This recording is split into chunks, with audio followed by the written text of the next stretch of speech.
Olá, um ótimo dia para você e para toda a sua família. Seja muito bem-vindo ao assunto do dia desta terça-feira, dia 19 de dezembro. Estamos juntos em mais uma edição do programa aqui na tela da Rede Brasil de Comunicação. E deixa eu lembrar você que está em casa, é sempre muito bom contar com o seu carinho e também com a sua audiência. E hoje aqui no nosso programa vamos falar sobre hérnia de disco. É terça-feira, você sabe, né? Dia de receita. Hoje vamos aprender a fazer um prato especial. Vamos aprender a preparar tacinhas natalinas com a gastrônoma Luciana Luna. E ainda tem as notícias da internet sobre o tema, as vagas de emprego disponíveis para hoje, enquete do dia e muito mais. Então, fica conosco que o assunto do dia, ele só está começando. E ficar sentado por longos períodos e carregar pesos em excesso são alguns dos fatores que propiciam o surgimento da hérnia de disco. Segundo dados do Instituto Brasileiro de Geografia e Estatística, 5,4 milhões de brasileiros sofrem com o problema aqui no nosso país. Para quem ainda não está familiarizado, com o tema, a hérnia de disco é o desgaste da estrutura entre as vértebras, melhor dizendo ali, dos amortecedores naturais. Os profissionais da saúde gostam muito de usar esse termo, amortecedores naturais, entre os ossos da coluna. E existe aí um desgaste, desgastada e dependendo do movimento também, a estrutura ela se desloca e comprime os nervos da região, por isso que surge aí a dor. Daqui a pouquinho vamos entender com mais propriedade o que é isso que estamos falando, essa definição que trouxemos aqui. Quem vai nos ajudar a entender mais o tema são os nossos queridos convidados de hoje. Vamos conversar no nosso estúdio com o Dr. Jefferson Souza. Dr. Jefferson é neurologista e neurocirurgião. Também vai nos ajudar com muitas dicas e orientações o Jonatas Araújo, fisioterapeuta, especialista em coluna, fisioterapia aplicada à traumatologia e muitas outras especialidades que o Jonatas tem, você já conhece, que ele frequenta muito aqui o nosso programa. Antes de iniciarmos o nosso bate-papo de hoje, vamos conferir uma reportagem que reforça essa definição da hérnia de disco. Confira! A hérnia de disco, ela é como se ela saísse um pouco do lugarzinho que ela foi feita para ficar. Dependendo do quanto ela sai, ela pode fazer compressão no nervo. Aí era onde a gente tem um aumento dessas sintomatologias, que são queimação, ou na região da lombar, ou já ir descendo da perna, sente muito queimor na perna, e geralmente em uma ou outra, por conta do nervo ciático, e a gente pode sentir até diminuição de força.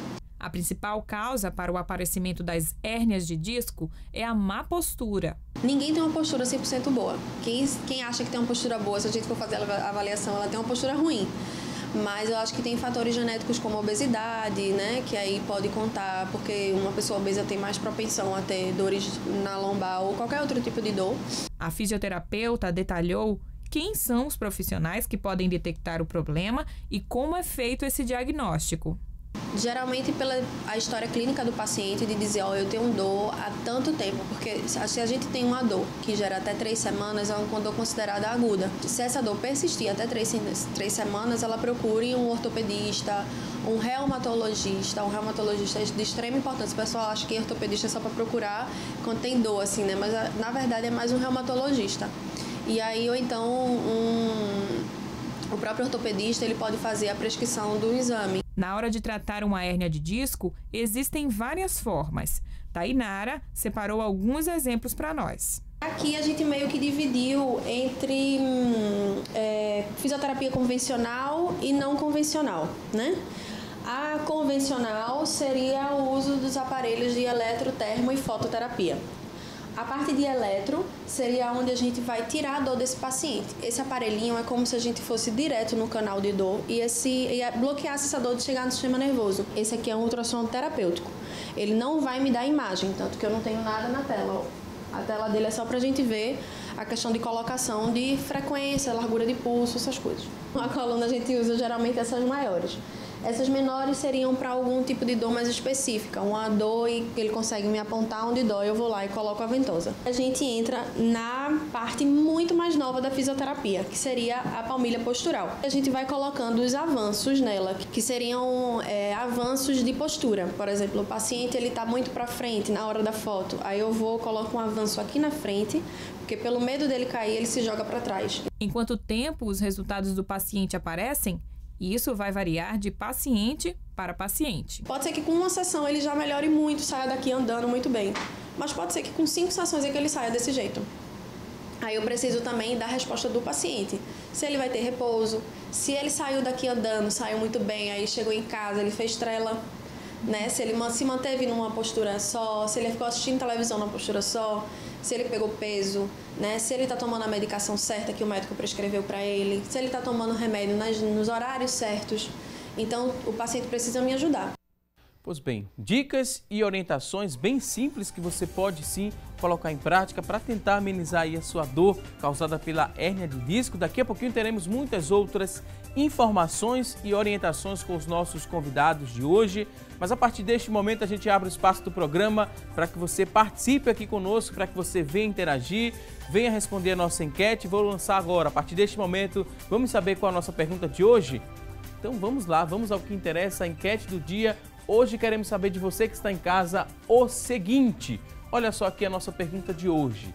É a nossa enquete. Você se preocupa diariamente com a sua postura? Sim ou não? Você tem essa preocupação com a sua postura? 3424-1977, a nossa linha interativa. Ela já está aberta a partir deste momento para você ligar, responder aqui a nossa pergunta de hoje, para que você também mande a sua dúvida sobre o tema. Participe também através da internet. Basta você acessar a nossa fanpage, facebook.com/assunto do dia. É o nosso espaço na internet. Acesse, deixe seu depoimento sobre o tema, sua dúvida. Daqui a pouquinho vamos ler e responder ao vivo. Você também já pode participar através do nosso WhatsApp. O nosso número é muito simples, é o 994 18 1206, 994 18 1206. Você acessa, deixa aí quantas dúvidas você tiver, que daqui a pouquinho nossos convidados terão o maior prazer em responder a sua dúvida. E olha só, a fisioterapia é excelente para o tratamento da hérnia de disco e pode ser feita com exercícios de alongamento e fortalecimento, equipamentos eletrônicos, uso também de compressa quente e tem outras técnicas que podem também ser úteis. São pilates, hidroterapia, RPG, atração também da coluna. Então a gente vai aprender a partir deste momento mais sobre o tema e é o momento de dar boas-vindas aqui aos convidados, dizer que é um prazer recebê-los aqui no Assunto do Dia. Dr. Jefferson Souza, obrigado. Seja mais uma vez bem-vindo aqui ao nosso espaço, doutor. Obrigado pelo convite mais uma vez. Também queria dar boas-vindas ao Jonatas Araújo. Seja muito bem-vindo, Jonatas. Obrigado, Valso. Eu agradeço aí a oportunidade mais uma vez. A gente ouviu duas definições sobre hérnia de disco e muita gente deve estar, neste momento agora, curiosa, né? O que é que será que um neurologista ele tem a ver com a minha coluna, doutor Jefferson? A gente já começa a respondendo essa curiosidade de quem está em casa, né? Que muita gente deve estar perguntando, coluna, eu pensei que fosse com um ortopedista. Poderia entrar um fisioterapeuta para auxiliar nesse tratamento, mas um neurologista, doutor Jefferson? Na verdade, o neurologista não. Minha formação primária é neurocirurgia. Eu também faço atendimento em neurologia. Mas a dúvida persiste. É um neurocirurgião ou é um ortopedista que trata a dor na coluna ou a hérnia de disco? Na verdade, os dois, desde que os dois tenham treinamento e especialização na área. Tanto o ortopedista quanto o neurocirurgião, eles recebem um treinamento geral, tem um atendimento global. Mas na hora de realizar tratamentos e na hora de indicar melhores situações, a especialização na área é mais adequada. Então, tanto o neurocirurgião quanto o ortopedista que tem treinamento e especialização na área de coluna estão aptos a fazer o atendimento, certo? Então não existe assim um ou outro, mas eu acho que qualquer um dos profissionais que esteja bem treinado, que esteja capacitado, está apto. Hoje a gente escuta muito falar, né, sobre essa questão da multi-equipe para tratar um paciente, nunca uma especialidade só isolada. Isso fortalece esse tratamento. Torna também possível, né, esse tratamento ser feito de uma forma mais eficaz, mais rápida para esse paciente? É fácil também o acesso desses profissionais? É e não é. Uhum. Na verdade, a cidade dispõe de todos os profissionais. Hoje, o que ainda não tem em muitos locais é o atendimento integrado. Uhum. O ideal seria o atendimento integrado, porque, na verdade, você encontrar um paciente que tenha exclusivamente hérnia de disco como única doença é raro, não é comum, tá? Então, você precisa de uma avaliação global, não só do profissional médico, que aí impõe realmente o profissional médico que conhece a área, pode ser o neurocirurgião, pode ser o ortopedista, pode ser um fisiatra, pode ser um reumatologista que também goste da área, porque nem todo reumatologista gosta de trabalhar com essa área. Então, você, inicialmente com essa avaliação, você acessando o bom diagnóstico, que é primordial esse diagnóstico, para que você possa indicar um bom tratamento. Você tendo acesso aos profissionais que vão fazer o tratamento complementar junto com você, seria o ideal. Hoje, uma boa equipe, ela é composta não somente do médico e do fisioterapeuta, mas também de um bom fisiatra, de um psicólogo para boa parte dos pacientes, certo? De terapeutas outras que podem se tornar necessárias, como, por exemplo, o profissional de acupuntura, que também faz parte desse quadro. E, é claro, numa situação integrada, de nada adianta, por exemplo, eu fazer uma avaliação, não ter nenhum contato com o fisioterapeuta, ou com o psicólogo, ou com o acupunturista, que vai continuar o tratamento daquele paciente, e não trocar, digamos assim, informações com ele, porque fica um tratamento solto, normalmente insucesso. E como é que esses pacientes eles chegam até o fisioterapeuta, né? É no estágio, às vezes, muito avançado da hérnia de disco? Depende muito, até o Dr. Jefferson colocou, essa questão da equipe multidisciplinar, essa ligação entre os profissionais para abordar o paciente, ela vem de uma questão social, né? A questão do acometimento da doença, ela passa pelo crivo da questão de socialização, de você ter relação com as pessoas, e isso limita os pacientes. Geralmente, esses pacientes eles podem chegar através de um encaminhamento médico, né? O neurologista, o neurocirurgião, o ortopedista, um clínico. Às vezes o paciente ele tem uma amizade com o médico mais próximo, é um clínico, e aí ele pede um encaminhamento. Ou de forma autônoma, ele chega e vai, eu estou sentindo uma dor, já fiz fisioterapia, vou procurar meu fisioterapeuta porque daquela outra vez que ele me tratou eu senti uma melhora, então vou procurar novamente. Isso de forma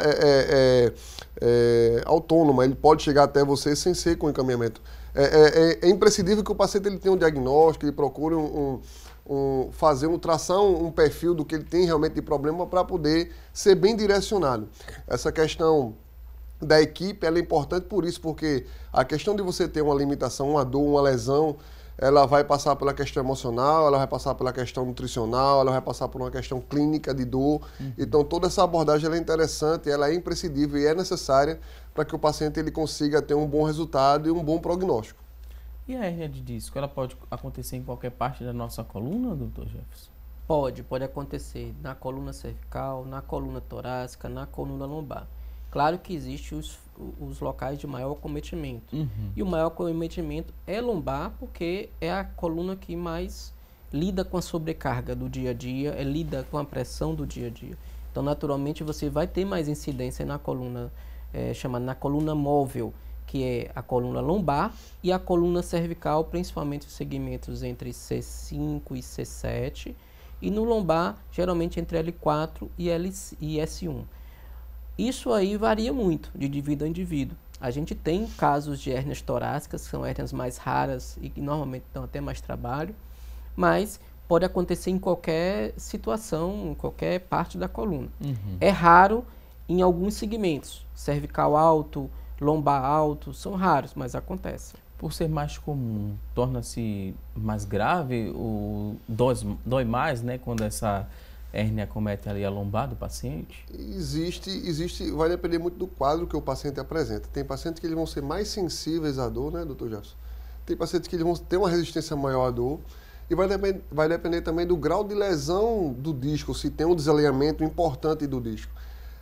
O fato de a gente ter uma lesão mais grave vai precisar de uma intervenção bem mais enfática, né? Você tem que ter uma intervenção mais presente, mais próxima para poder trazer esse quadro num estágio de controle.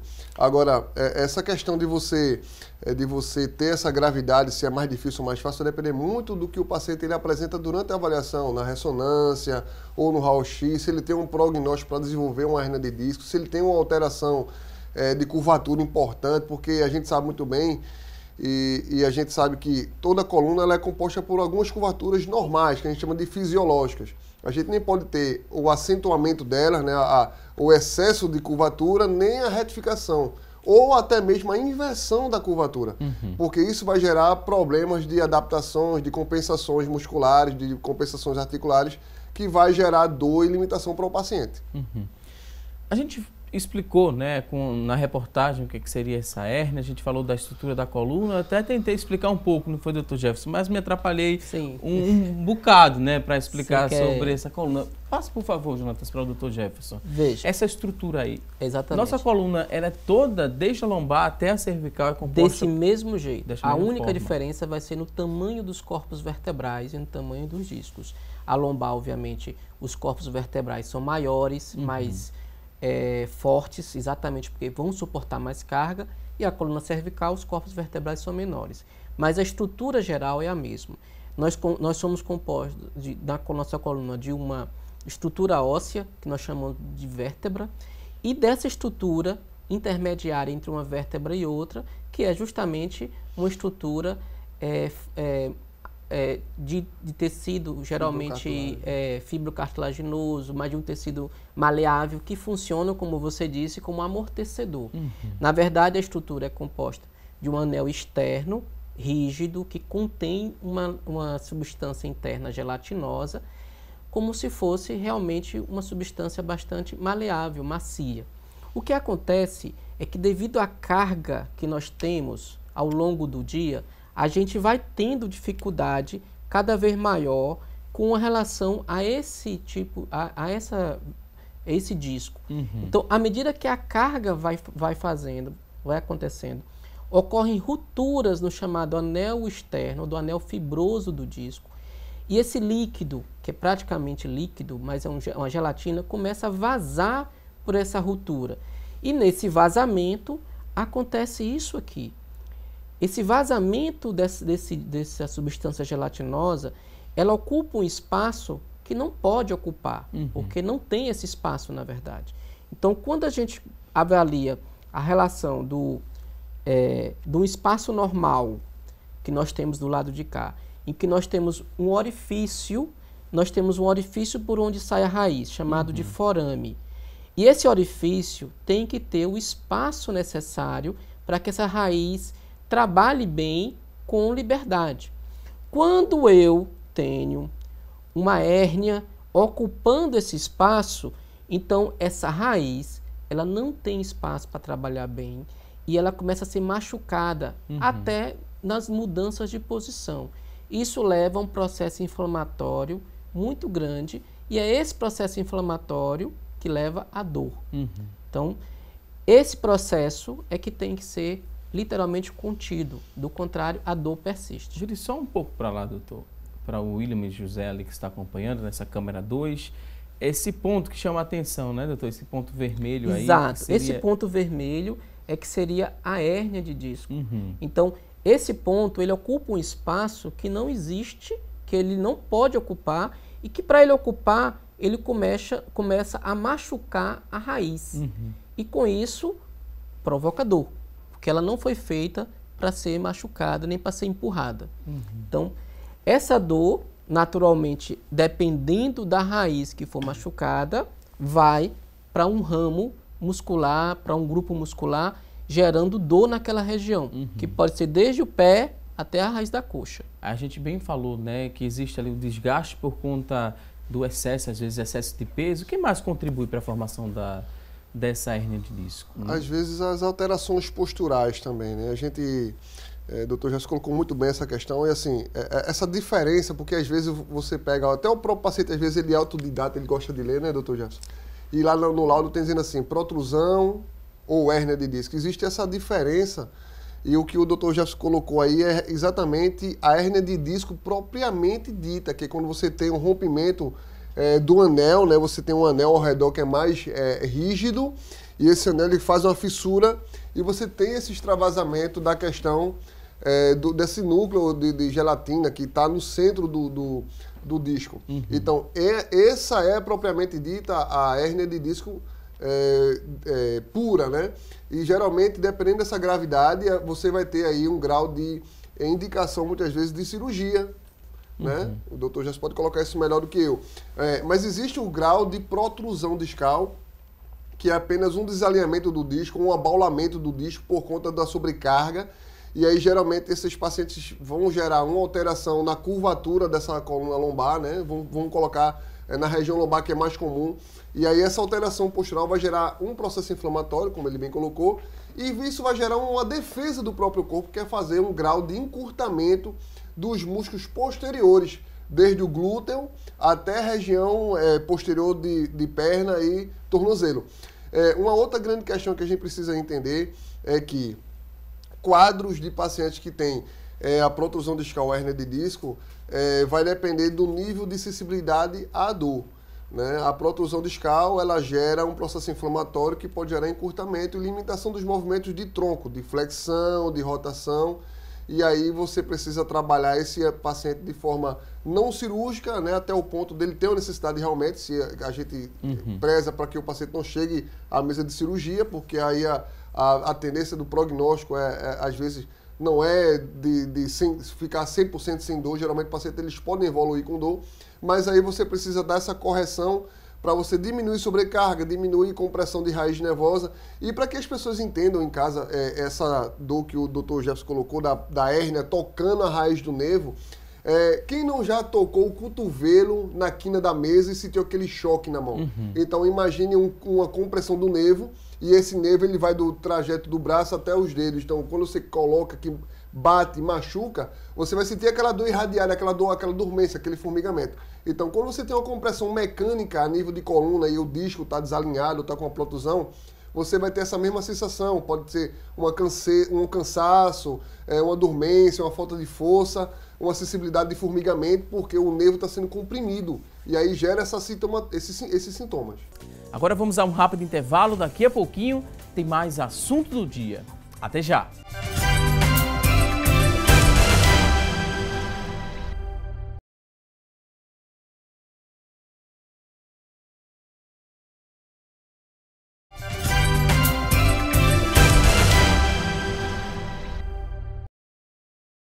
E hoje aqui no programa estamos falando sobre hérnia de disco. Isso mesmo, e a partir deste momento vamos saber o que é notícia na internet sobre o tema. E quem vai trazer essas informações é a Tânia Silva. Olá, Tânia! Oi, Valdson, um ótimo dia para vocês que estão nos acompanhando. O destaque de hoje é do blog Minuto Saudável. Hérnia de disco, o que é? Sintomas, tratamento, cirurgia? Será que tem cura? São muitas perguntas sobre esse assunto, não é?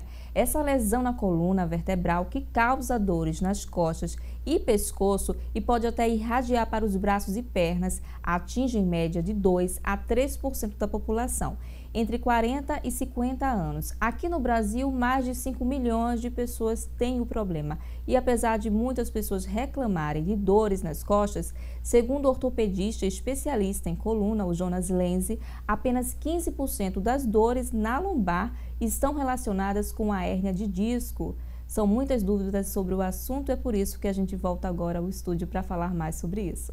Voltamos com você, Valdson. Ok, Tânia Silva, muito obrigado por essas informações importantíssimas. Você que está em casa, por falar em notícia da internet, quando tem dúvidas, sempre usa a internet ali como fonte de pesquisa, mas tenha muito cuidado, porque lá na internet a gente encontra verdades, mas também encontramos mitos. Os mais comuns a gente trouxe aqui para o programa, vamos mostrar a partir deste momento e com a ajuda dos convidados vamos saber se é verdade ou se é um mito, que a gravidez ela causa hérnia de disco? Mito ou verdade? Tem alguma relação da gravidez com a hérnia de disco? Pode, causar essa hérnia de disco, a gravidez, mito ou verdade? Eu vou fazer uma colocação e o Dr. Jefferson depois complementa. Assim, a gestante por si só, ela já pode gerar um grau de dor lombar por conta do peso da barriga, né? Essa projeção anterior da barriga vai fazer uma sobrecarga nessa região e a mulher ela vai tender a compensar isso para poder segurar o peso da barriga. Então, durante a gestação, né, a partir do momento do 4º mês, 5º mês, que a barriga já está um pouco mais protusa, então isso vai gerar um aumento da lordose, essa curvatura de trás da lombar, por conta dessa manutenção da postura para segurar o peso da barriga. Então, geralmente, gestantes elas geram, durante esse processo de gravidez até os 9 meses, um processo de lombalgia, dor lombar. Não necessariamente a hérnia, né? O Dr. Jefferson pode colocar melhor, mas assim, é mais comum gestantes sentir dor lombar, e dor lombar, a lombalgia gestacional, ela é uma coisa comum nas gestantes. Na verdade, a gestante ela vai ganhar entre 20 e 30 quilos. O ideal é só, no máximo, menos, quanto menos, melhor. Mas nessa faixa de peso durante a gestação. Claro que cada indivíduo tem tendências individuais. A hiperlordose ela é fisiológica durante a gestação. A mulher ela faz uma compensação do chamado balanço sagital. Ela tem que ficar em pé. Se ela não fizer essa correção, ela vai cair. Isso nos indivíduos que são predispostos, que já têm alguma ruptura daquele anel, que já tinham anteriormente uma protusão discal, ou que têm uma tendência individual maior, soma-se e é possível que durante a gestação a gestante desenvolva uma hérnia de disco. Mas não é a gravidez ou a gestação em si que provoca, é toda essa conjuntura de situações. Então, na verdade, a mudança da postura da coluna, que é fisiológica durante a gravidez, o peso excessivo que a pessoa adquire durante a gravidez e características individuais podem sim levar à hérnia de disco. E se acontecer ao contrário, né? Ela já tem a hérnia de disco e resolve engravidar. Precisa ter alguns cuidados específicos, né? Já que ela sabe que tem a hérnia de disco e sabe também que o corpo vai passar ali por uma mudança? Tem. O ideal é que ela trate antes de engravidar. A partir do momento que ela tem a decisão de ter um filho, ela deve buscar atendimento médico especializado para fazer um programa de tratamento. Necessariamente não é cirurgia, mas se preparar para a gravidez. Isso vai incluir não somente um reforço físico, mas às vezes tratamento medicamentoso no período pré-gravídico e posteriormente um acompanhamento mais de perto, uma coisa mais próxima durante a gestação. A gestante tem vários problemas com dor durante a gestação e nós temos limitações de tratamento, porque ela tem uma limitação muito grande de medicamentos, ela não pode usar quase nada. Então a gente precisa prepará-la antes da gravidez. O RPG pode ser uma preparação para essa mulher que está pensando em engravidar? O Pilates também é uma boa opção, Dr. Jonas? Sim, sim. Alguns tipos de intervenção são mais voltados para essas questões de coluna, né? A RPG, que é uma especialidade que a gente trabalha no consultório, em clínica, é um método que a gente pode abordar o paciente que tem um problema de coluna. Já que a RPG, que é um método que foi criado por um francês e foi trazido para o Brasil em 80, é uma abordagem que a gente faz um trabalho de alongamento progressivo de forma global, onde a gente usa muito a questão da tração. E a gente sabe muito bem que a hérnia de disco, a protusão discal, é uma condição clínica onde o paciente vai ter uma sobrecarga, uma compressão articular a nível dos discos intervertebrais. Isso se for nível lombar, se for nível cervical. Então, esse alongamento progressivo vai auxiliar nessa melhora e nessa flexibilização dos músculos, porque a gente sabe muito bem que quando a gente tem um processo inflamatório, o próprio corpo ele vai gerar uma defesa, gerando um encurtamento dos músculos que estão rodeando aquela região. Isso pode se distender durante todo o segmento da coluna vertebral e também dos membros, tanto superiores como inferiores. Então, a RPG, para quem já fez ou conhece o método ou ainda não conhece, é um método que é voltado para tratamento de lesões articulares, problemas de coluna, hérnia de disco, né, a questão da protusão discal, onde a gente vai trabalhar a parte muscular, músculo tendinha, né, porque a gente vai fazer uma tração, a gente vai trabalhar muito tração para a região que a gente está sendo acometida, tenha um alívio dessa questão da sobrecarga e dê mais mobilidade articular. Ok, vamos conferir o que diz a próxima afirmação.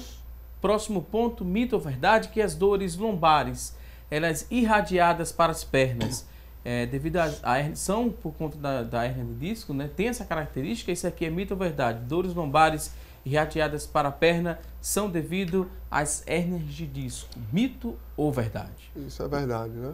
Na verdade, aí é que entra a questão do diagnóstico. A hérnia de disco, quando comprime raiz, dá dor lombar e irradia para a perna. Mas nem toda dor lombar irradiada para a perna é hérnia de disco. A gente tem inúmeras outras patologias que podem dar dor similar. E aí entra a questão do diagnóstico diferencial. Uhum. Eu posso citar, por exemplo, a síndrome piriforme, tá? Que é uma síndrome do sentador. Então, posso citar, por exemplo, cistos sinoviais. Cistos sinoviais são cistos articulares que comprimem também as raízes e provocam dor exatamente igual. Uhum. Por isso aí é que entra a questão do problema. Quando você trata apenas a dor sem um diagnóstico adequado, você pode estar tratando a doença errada. Então, por isso o diagnóstico é o mais importante. Doenças articulares, artrose facetária, estenose foraminal, cistos sinoviais, síndrome piriforme, distensão muscular, distensão do psoas. Então, várias doenças podem fazer uma coisa similar à hérnia de disco. Uhum. E por isso é que o diagnóstico é tão importante. Aí vamos falar um pouco é muito comum, já até, doutor Jefferson, eu já recebi em consultório pacientes com a gente chama de ciatalgia, uma lombociatalgia, que é a compressão lá em cima. Quando o paciente tem a hérnia de disco, né, a protusão discal, a gente tem aí aquele quadro de dor irradiada para a perna, aquele formigamento. E muitas vezes, quando o paciente acha que está na crise de coluna, na verdade é uma contratura do músculo que está inserido na região do quadril, né, que é o piriforme, onde o nervo ciático passa por entre ele e o piriforme que está em contratura comprime o nervo. Então dá a mesma dor irradiada para a perna. E não é uma hérnia de disco, e sim uma síndrome de uma contratura de um músculo na região do quadril. Então, essa questão do diagnóstico, da avaliação clínica, da avaliação funcional, da avaliação da mobilidade, de sintomas, ela é importante, tanto na parte médica, inclusive também na parte da fisioterapia, porque a gente precisa saber o que é que está realmente causando a dor. E a RPG, como a gente colocou agora há pouco, é um método que não trabalha a causa. A gente não trabalha a consequência, na verdade. Desculpem.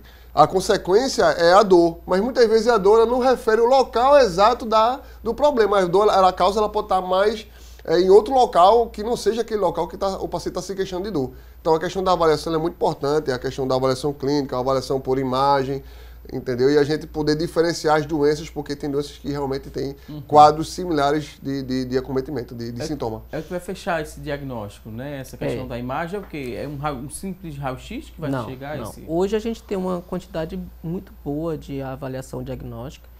A avaliação primária de qualquer doença da coluna ainda é um bom raio-x, mas ele tem que ser usado da maneira correta. Hoje o raio-x dinâmico ele dá muita informação.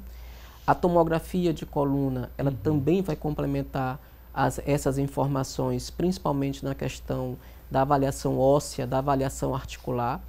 E a ressonância magnética, que vai nos complementar essa avaliação, principalmente para a gente estudar os ligamentos, estudar a musculatura, estudar os discos, estudar a ruptura, porque muitas vezes o paciente tem muita dor e a ressonância é praticamente normal, né? Mas o paciente morre de dor. Então você precisa estudar esse paciente com mais calma, com mais paciência. Muitas vezes você faz chamados bloqueios de dor para entender melhor a dor daquele paciente, porque o diagnóstico é importantíssimo para o tratamento. O tratamento sem diagnóstico normalmente dá insucesso. Ok, ótimas explicações. Temos uma outra afirmação. Será que é mito? É verdade? O fumo, né, pode predispor a dor na coluna? O fato de fumar pode predispor a dor na coluna? É mito ou verdade? Pode. O fumo ele é extremamente oxidante, então ele degenera e aumenta muito a degeneração discal. As pessoas que já tinham uma tendência, ou até aquelas que não tinham tendência, mas que abusam do fumo, eles aumentam a velocidade de degeneração discal. aumenta a velocidade de degeneração articular. Então, esses pacientes vão ter dor na coluna no futuro, se não tiverem de imediato, mas com certeza no futuro vão ter, por degeneração articular, degeneração discal e associado outros problemas que normalmente o fumo traz. Próximo ponto, mito ou verdade? Olha só a próxima afirmação. Será que é mito ou verdade? Que a maioria da dor, né? A maioria da dor na coluna, na lombar, é desencadeada ali por hérnias? Não necessariamente, né? Não. Na verdade, não é. A maior parte das dores é desencadeada por problemas musculares. Problemas articulares e musculares. Depende da faixa etária que você está avaliando. Os pacientes mais jovens, abaixo dos 40 anos, eles vão ter mais dores musculares, tá? Posturais, musculares, associado à chamada disfunção da coluna, dor disfuncional. Os pacientes com um pouco mais de idade, principalmente acima dos 60, mas eu diria a partir dos 50, você vai ter dores mais ligadas às artroses facetárias, dores por artrose. As hérnias de disco, elas estão dentro de um quadro, dentro do outro, mas elas não são o principal componente, mas são um componente mais conhecido. E é muito comum o chamado diagnóstico simplista, que é o paciente vai numa estrutura que ou não vai num não especialista, um generalista, e o paciente chega com dor na coluna, o diagnóstico que ele recebe quase que de imediato é de hérnia de disco. Dor na coluna, corre na perna, hérnia de disco. Quando na verdade não é a mais comum. Ok, vamos ver o que diz a próxima afirmação. Outra tela, mito ou verdade? O sobrepeso, ele predispõe a dor nas costas? Mito ou verdade? Com certeza. Já foi colocado aqui, a gente sabe muito bem que a questão da sobrecarga, a gente vai gerar um acometimento maior das articulações da coluna vertebral, inclusive dos discos intervertebrais. Então, a questão do sobrepeso, ela pode predispor, sim, a dor nas costas, a dor por conta de compressão articular e degeneração discal também. Então, a questão do sobrepeso não é um mito, é uma verdade. Precisa-se ter um cuidado de fazer um balanço, uma dieta alimentar para manter o peso ideal dentro da sua faixa etária e também de altura, para que não venha a ter uma sobrecarga maior, não só na coluna, mas também nas outras articulações, como o quadril, o joelho, e a gente não tem um quadro de dor inflamatória generalizada. Ok, vou pedir licença aos convidados, a gente vai a um rápido intervalo. Você que está em casa tem dúvidas sobre o tema, 994 18 1206 é o nosso WhatsApp, 3424-1977 é a linha interativa. Mande sua dúvida que no próximo bloco vamos ler e responder ao vivo. Agora vamos a um rápido intervalo e até já!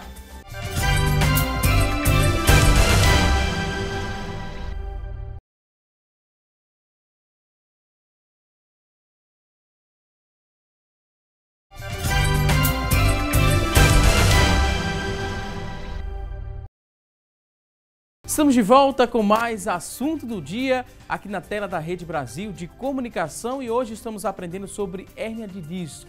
E olha só, a pessoa que tem uma hérnia cervical ou lombar, a gente vai dar essa informação com a ajuda da nossa produção. Vamos falar para quem está em casa essa informação, produção?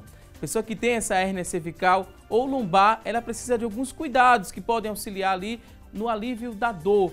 Como evitar ali ficar mais de 2 horas sentado ou deitado, desde que não seja ali durante o sono, né? Dormir na posição correta também é muito importante, a posição correta da coluna. Daqui a pouquinho vamos saber que posição correta é esta. E ao baixar também para pegar algum objeto no chão, né? Sempre dobrar as pernas ao invés de curvar o corpo para frente.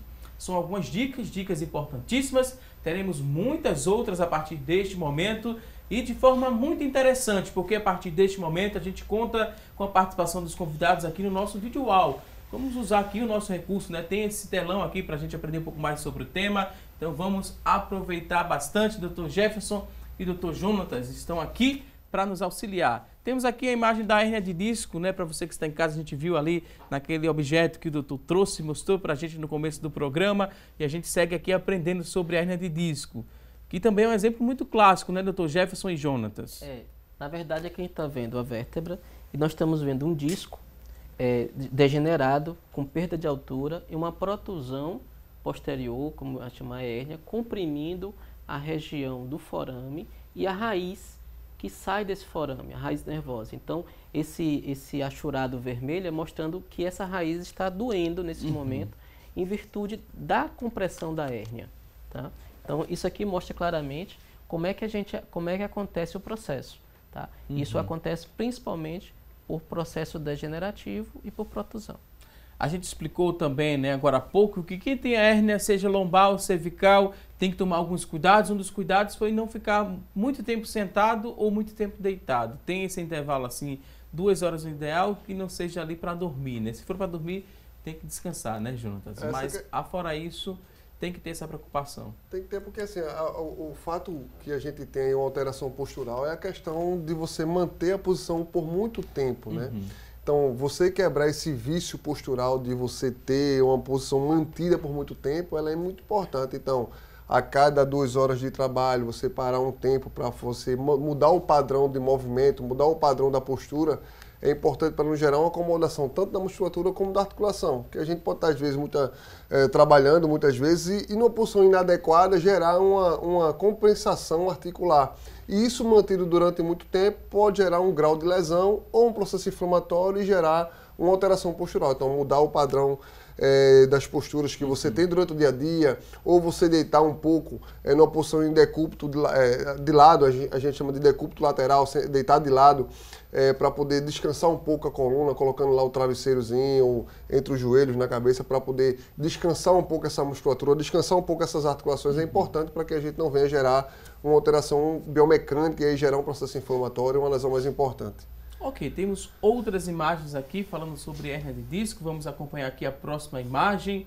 A gente vê esse disco um pouco menor, né, doutor? Exato. Aqui já é um evento um pouco diferente. Na verdade, nós temos aqui o evento que a gente chama de perda da altura discal. O disco ele perdeu a altura, ele se encontra inflamado, mas ele não gerou a chamada hérnia discal, que é aquela extrusão do interior do disco. Então, é um disco doente. É um disco que provoca dor, inclusive com a dor similar à dor da hérnia, que a gente chama dor discogênica, mas que não tem hérnia e que tem que receber tratamento adequado, que nem sempre é o mesmo tratamento da hérnia, tá? São tratamentos, às vezes, que têm um foco diferente. Então, é por isso que o diagnóstico é importante, porque o tratamento errado, ele vai não só ter sucesso, mas vai fazer com que você perca tempo, tá?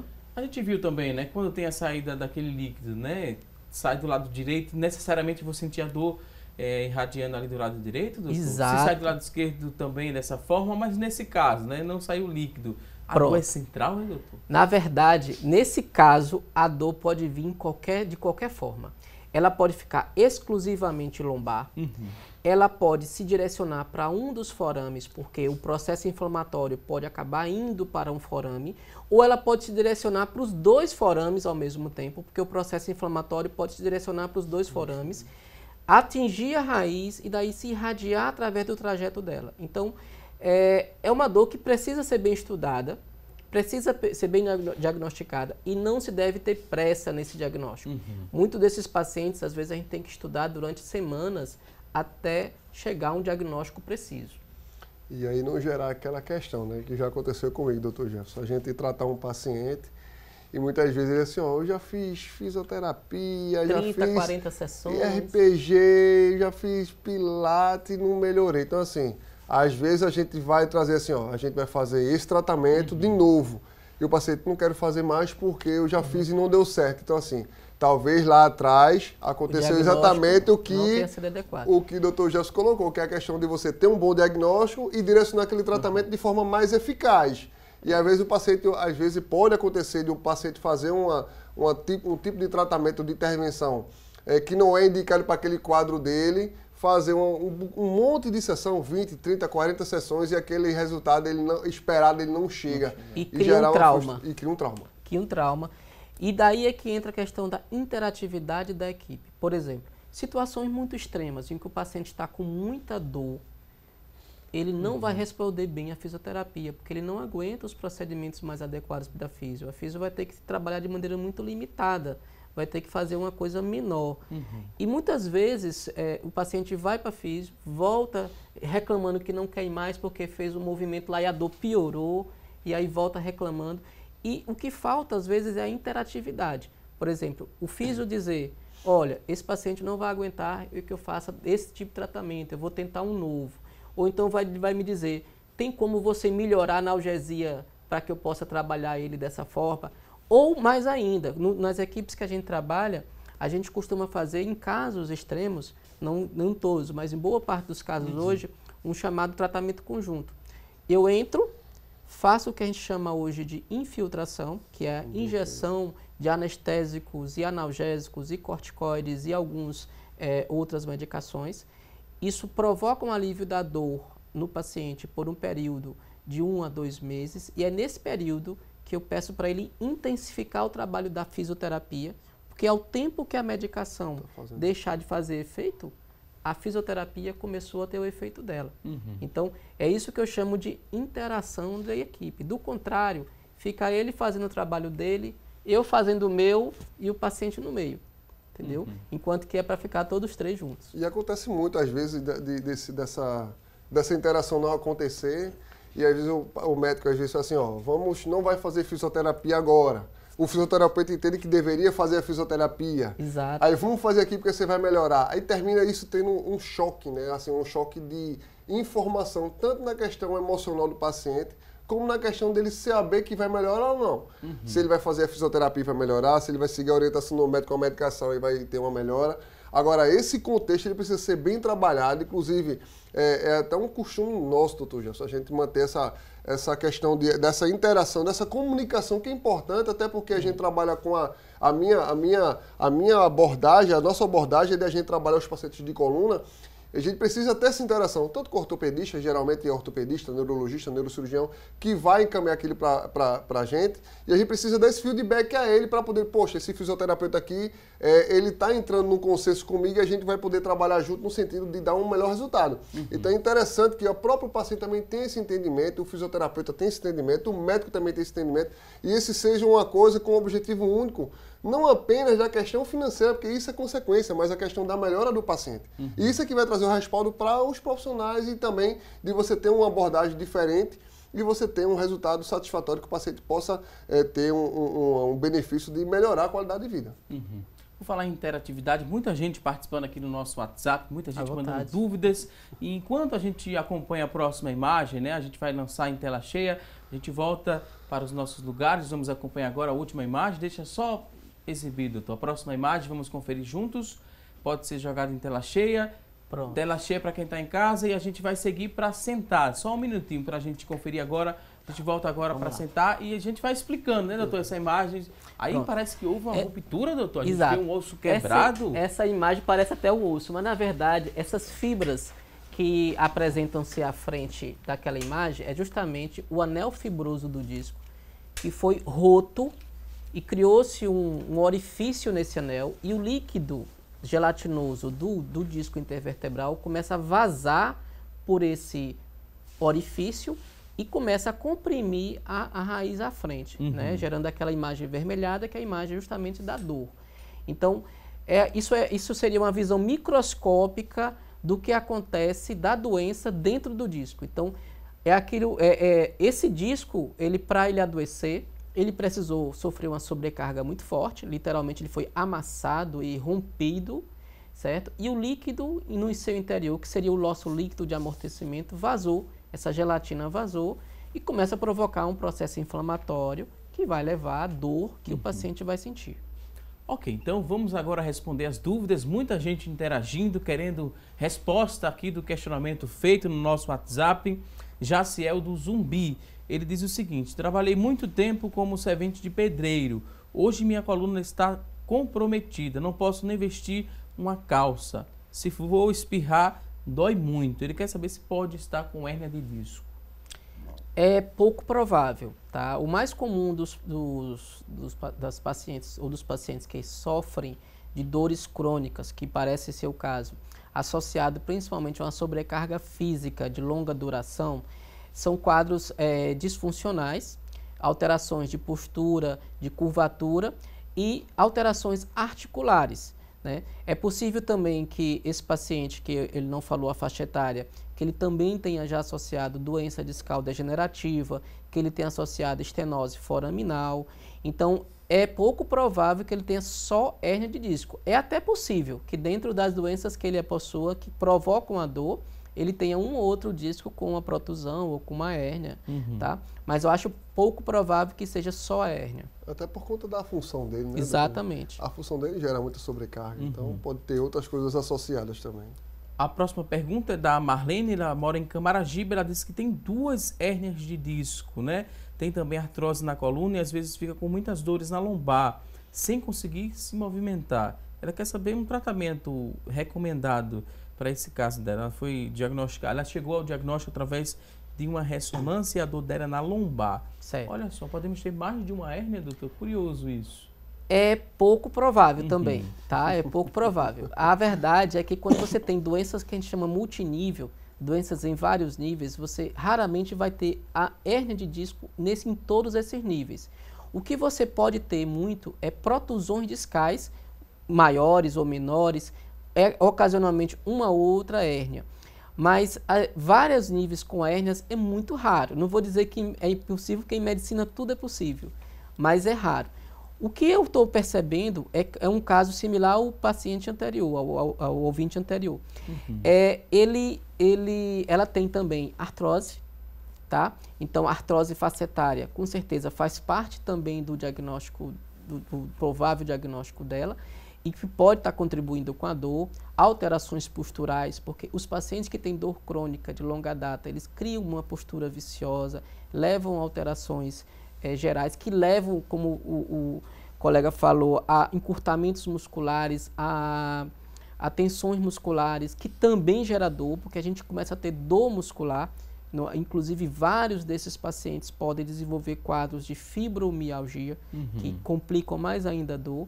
Então, no caso dela, o tratamento passa por esse bom diagnóstico, porque cada um desses itens que eu citei tem um tratamento.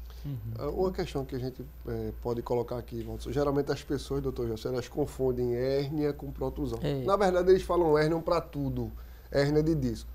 Essa diferença, se é hérnia, como ela perguntou, talvez ela queira saber se realmente ela tem um acometimento dos discos da coluna, como protrusão discal. Protrusão discal ela pode ter mais de uma. Pode. A hérnia é a ruptura do anel, o disco ele tem um anel ao redor, que é mais rígido, e ele pode fissurar e aquele núcleo ali dentro extravasar. E essa condição clínica de ter mais de uma no mesmo segmento é difícil. É raro. É raro. Pode acontecer. O que ela pode ter uma hérnia de disco, o disco rompeu, o núcleo extravasou, e os outros segmentos adjacentes ter protusões discais por conta da sobrecarga, por conta da alteração de alinhamento da curvatura da coluna. Se ela tem se é na lombar, ela tem uma lordose, essa lordose ela retificou um pouco. Então, isso gera um encurtamento da musculatura que está ao redor, gera mais compressão a nível de disco, e aí ela pode ter várias protrusões, pode ter uma hérnia e várias protrusões. Ou então ela não tem hérnia, tem várias protrusões discais, 1 ou 2 ou 3. Né? Pode acontecer essa condição. É porque, na verdade, culturalmente, as pessoas, estou com hérnia. Mas, às vezes, não é uma hérnia propriamente dita. É por isso que a gente falou no início que existe essa diferença entre hérnia de disco e protrusão. Na verdade, na linguagem popular, tudo é hérnia. Mas, na verdade, existe a condição, a diferença que a hérnia é o rompimento. A protrusão é apenas um desalinhamento, um abaulamento do disco.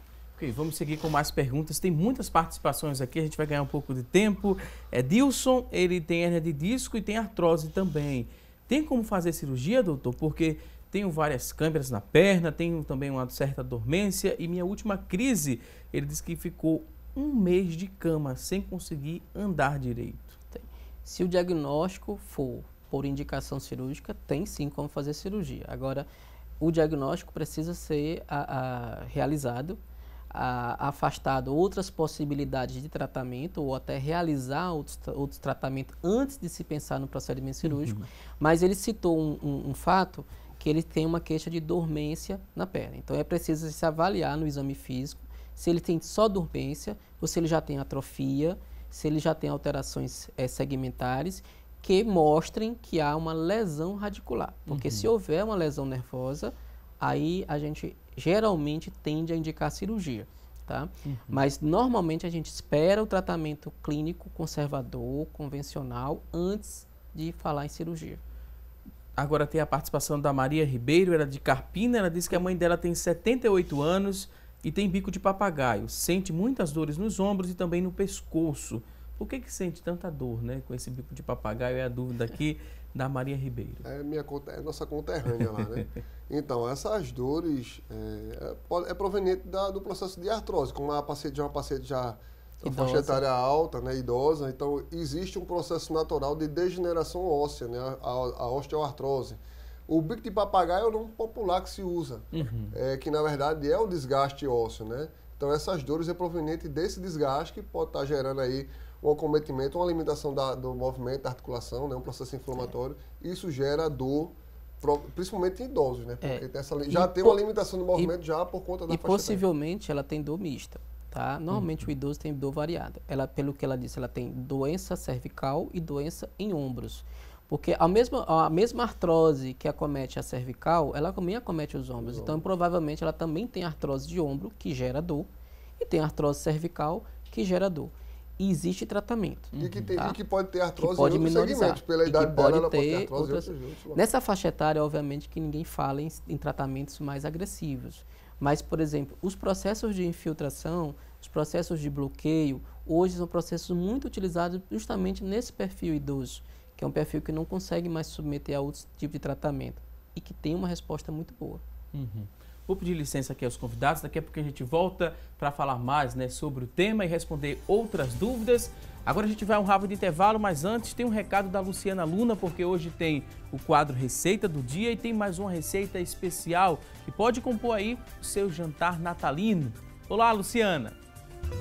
Oi, Valdson! Daqui a pouco eu vou ensinar uma sobremesa para decorar a sua mesa natalina. Quer saber todos os detalhes? Não saiam daí, é já já!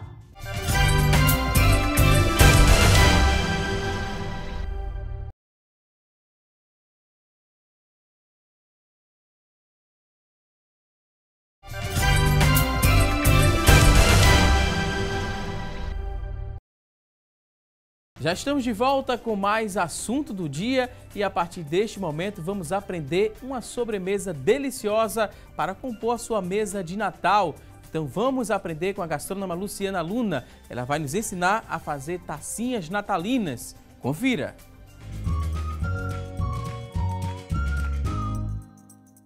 Olá pessoal, hoje é dia de sobremesa aqui no Receita do Dia Especial de Natal.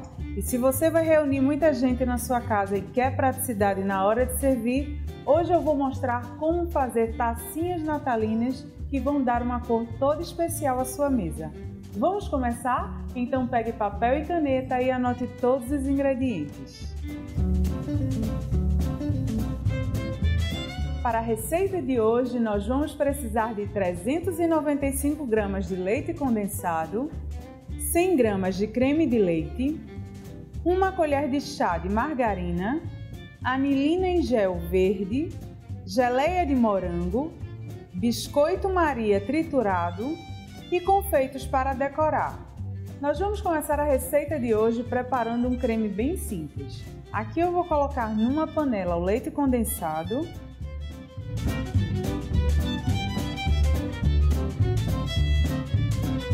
em seguida a gente vai adicionar o creme de leite,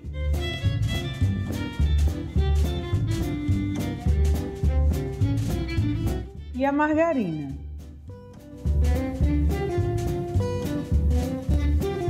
Eu vou mexer em fogo baixo até que o creme comece a ferver.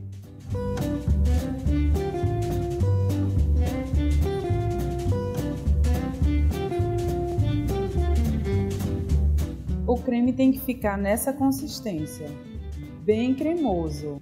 Quando o creme já estiver pronto, eu vou adicionar anilina em gel. Eu sempre falo a gosto porque você vai dar a corzinha que você quer. Então eu vou começar colocando 2 gotinhas e vou misturar. Para mim essa corzinha já está ótima. Eu peguei 2 sacos de confeitar, num deles eu vou colocar o creme verde e no outro a geleia de morango.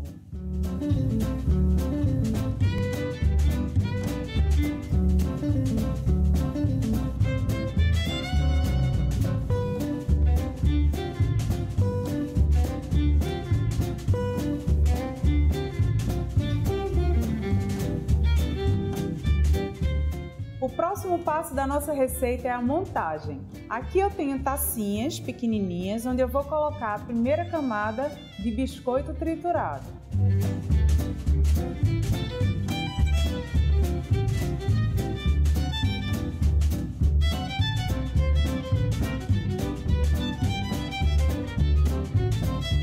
A próxima camada é o creme verde.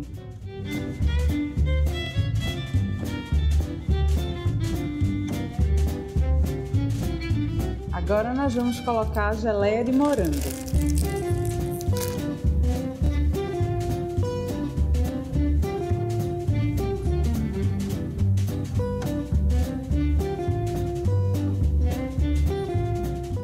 Nós vamos repetir mais uma vez as 3 camadas.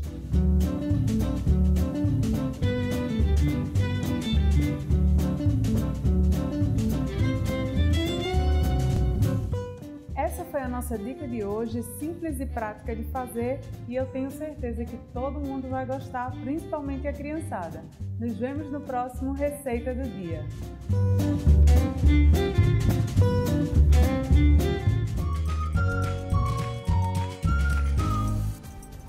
Ótima receita, gostamos bastante de mais uma dica da Luciana Luna. Você que está em casa, perdeu algum detalhe da receita, não se preocupe que assim que terminar esta edição do programa, essa receita vai estar disponível na nossa fanpage. Você vai acessar facebook.com/assunto do dia e vai encontrar essa receita completinha. Luciana Luna, mais uma vez, muito obrigado por mais uma dica aqui no quadro Receita do Dia. E por falar em coisa boa, vamos conferir a partir deste momento as vagas de emprego disponíveis para hoje. Boa sorte!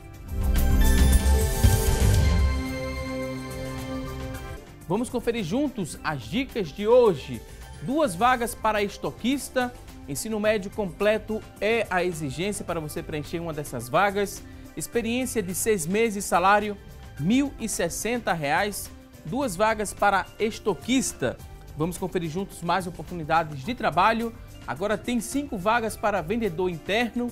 Ensino médio completo, experiência de 6 meses, salário R$ 937. 5 vagas para vendedor interno. Vamos a mais oportunidades de trabalho. Agora tem 2 vagas para técnico em manutenção de equipamentos de informática. Exigência de ensino médio completo, 6 meses de experiência, R$ 1.018 é o salário. Você que está em casa se interessou por uma dessas vagas? Elas são do Sistema Público de Emprego, Trabalho e Renda. Ele fica localizado na Avenida Rio Branco, no número 155. Avenida Rio Branco, número 155, e o telefone para contato, anote aí, 3355-2900, 3355-2900. A você que está em casa em busca dessa recolocação no mercado de trabalho, muito boa sorte. Vamos seguir para falar mais sobre hérnia de disco, vamos falar mais sobre o tema. Temos muitas participações através do nosso WhatsApp. Você que deixou aí sua dúvida, preste atenção. Tem aqui a nossa telespectadora que mora em Jaboatão dos Guararapes e ela diz o seguinte: ela fala que tem 47 anos e tem uma dor diária, né? Ela sente essa dor diariamente, é uma dor tão forte que dói às vezes na perna direita. Fez um raio-x, só que ela não está conseguindo um médico para dar o diagnóstico. Ela fala que a dor começa no meio da coluna e vem até embaixo, né? Às vezes não consegue nem deitar direito para dormir. Se ela fica em pé muito tempo também ela sente esse incômodo. Queria saber do médico, né?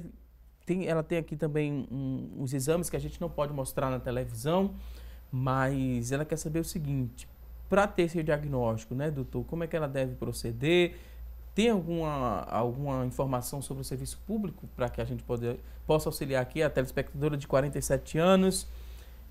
Queria ver, né, essa questão do exame. Pronto. A gente passa a informação depois para o doutor. Tranquilo. Veja, pelo que ela me falou, ela realmente tem alguma patologia da coluna. Não dá para a gente precisar sem realmente avaliação clínica criteriosa. É provável que ela tenha não somente uma, mas várias patologias que estão associadas provocando dor. Tá? Hoje nós não só temos condições de diagnóstico, mas tem condições de oferecer um tratamento que pelo menos vai trazer melhora de qualidade de vida. Uhum. cura é uma coisa que a gente nunca consegue explicitar ou dizer ou prometer a um paciente, não é nem inclusive ético, mas melhora de qualidade de vida, sem dúvida nenhuma, a gente consegue. Então, assim, hoje na cidade do Recife, vários hospitais públicos têm profissionais disponíveis na área de coluna e dor, inclusive. A gente tem ambulatórios específicos de dor, por exemplo, no Hospital da Restauração, no Hospital das Clínicas, no Hospital, se eu não estou enganado, no Oswaldo Cruz também. Temos ambulatórios de coluna nos hospitais da Restauração, no Hospital das Clínicas, no Hospital Getúlio Vargas. Eu faço atendimento também nessa área no Hospital Pelópidas Silveira, entendeu? Então, assim, a gente tem uma rede pública que, infelizmente, é insuficiente para todos, mas que presta atendimento e tem condições de fazer esse diagnóstico e o tratamento, tá? Então, ela pode procurar um desses hospitais da rede pública para tentar fazer esse diagnóstico e o tratamento. Tem aqui a participação agora do Lenilson, ele que mora no Jiquiá, ele diz, dá parabéns aqui, ótimos profissionais explicando o tema. Ele disse que fez uma cirurgia L5 e S1 em 2011. Em 2001 foi uma excelente recuperação. Em 2012 ele disse que teve uma tromboembolia, ficou polineuropata com tetraplegia, né? Faço fisioterapia, muito bem acompanhado nessa fisioterapia, porém ao tentar ficar em pé, ele disse que sente muita dor e um queimou, né? Ele chega a perder o equilíbrio. Será que vai ser preciso fazer uma nova cirurgia ou o tempo conserta isso? Não, possivelmente são doenças, ele teve doenças diferentes. Ele teve uma doença possivelmente lombar, foi operado, tratado, e teve uma outra patologia que eu não compreendi direito, se foi uma trombose craniana ou se foi um outro tipo de trombose que levou a uma intercorrência maior para ele. Ele agora tem uma queixa na perna, se eu não estou enganado, em queimou. Bom, é possível que ele tenha desenvolvido outras patologias depois de 2011, tá? 2011 para cá são 6 anos, eu não sei se ele fez um bom trabalho físico, se ele manteve o peso, se ele fez um acompanhamento adequado. Outros níveis podem ter adoecido, então ele precisa rever o diagnóstico. Necessariamente não precisa de cirurgia. Existem outros tratamentos que podem ser realizados no controle da dor e para melhoria da qualidade de vida. Ok, a participação agora é do Jair. Ele disse que estava caminhando, né, na caminhada diária que ele faz, e sentiu uma dor muito forte na perna direita, e essa dor ela descia até o tendão, né? Ela se começava a sentir ali no quadril, perna, e chegava até o tendão. O que pode ter sido isso, e se ele pode continuar caminhando? O que a gente poderia dizer para o Jair? Então, possa ser que ele não tenha um problema de coluna, né? É mais provável. É mais provável. Então, assim, essa questão dessa dor na perna pode ter sido por conta do esforço que ele fez na caminhada.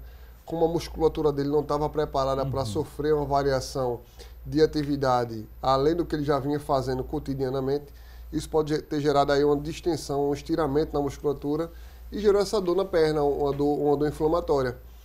Precisa, na verdade, passar por uma avaliação para fazer algum teste físico, na hora alguma manipulação, alguma palpação para ver se realmente é lesão muscular e averiguar direitinho o porquê dessa lesão ter aparecido naquela região, naquele local.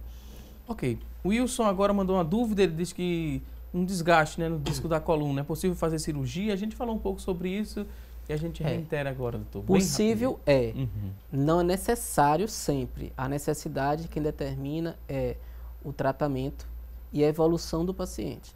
Então, nunca é a primeira proposta de tratamento a uma doença discal, a cirurgia. Essa já é uma proposta tardia, normalmente após avaliações e acompanhamento. Ok, tem a participação agora da Edilma de Jardim Piedade, ela disse que está acompanhando o programa, está muito feliz acompanhando o programa e agradecendo também as explicações dos convidados. A gente também agradece o seu carinho, sua audiência. Edilma de Jardim Piedade, temos aqui outras participações, muita gente mandando dúvidas. Vamos seguir aqui, muitas perguntas, e a próxima é a seguinte, olha só, a dúvida a pessoa não se identificou, mas diz o seguinte: eu sofro com hérnia de disco na cervical, quero saber o que posso fazer, né? Sinto muitas dores e não posso trabalhar. Tenho direito, será que eu tenho direito a um auxílio-doença, por exemplo? Ela disse que toma medicação, mas a dor sempre volta. Veja, a cervical, ela tem uma capacidade de resposta, na minha opinião, melhor ainda do que a lombar, a um tratamento físico. Então, como proposta de tratamento, sempre deve ser incluída o tratamento físico desse paciente, a fisioterapia, o associado outros tipos de tratamento. Claro que o diagnóstico é importante. Com relação a possível benefício, entra numa questão legal. Primeiro que para um benefício você tem que ser contribuinte, tem que contribuir com o INSS. Se ela contribui com o INSS regularmente, se eu não estou enganado, é de 10 meses a 1 ano, eu não sou especialista nessa área, ela tem direito sim a qualquer auxílio-doença, desde que seja comprovada a doença e a limitação da capacidade de trabalho dela. Então ela precisa procurar um profissional que faça essa avaliação. Ok, outra participação, a pessoa não quis se identificar, mas disse que mora em Aldeia Camaragibe. Eu tenho um bico de papagaio na coluna e sinto muitas dores no quadril. Gostaria de saber qual exercício posso fazer para aliviar essas dores. São muitas e tem dias que nem consigo andar.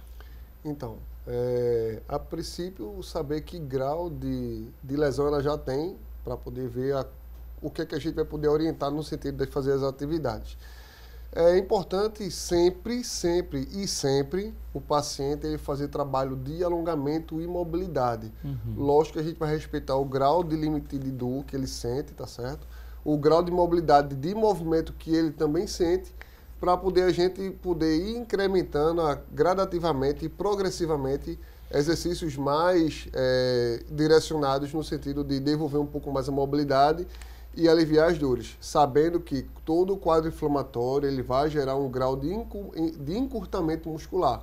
Então, um alongamento junto com o exercício ele é muito importante.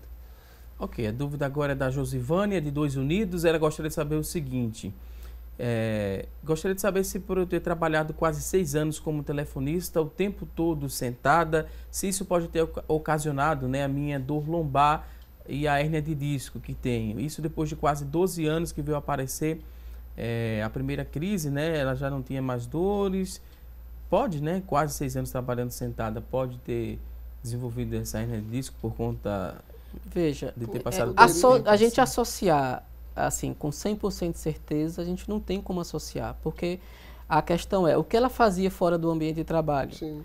Não compensava? Claro que nós hoje somos uma sociedade chamada de sentadores. Nós temos hoje, a maioria dos trabalhos em posição sentada durante longos períodos. Isso gera encurtamento, gera um encurtamento muscular, gera dor crônica, Mas nós podemos compensar isso com trabalhos, com treinamentos físicos, com atividade física, com a boa alimentação. Será que ela era obesa? Será que ela era magra? Então, assim, isso aí é uma coisa compensando a outra. Porque o trabalho vai existir, né? Na verdade, você vai ter o trabalhador que tem que compensar de maneira prática, funcional, aquele trabalho que ele está levando. Quebrar os vícios, né? Exato. Fazer intervenções. Agora, fisioterapeuta não vai deixar de ser, nunca vai se tornar sentador, não, viu?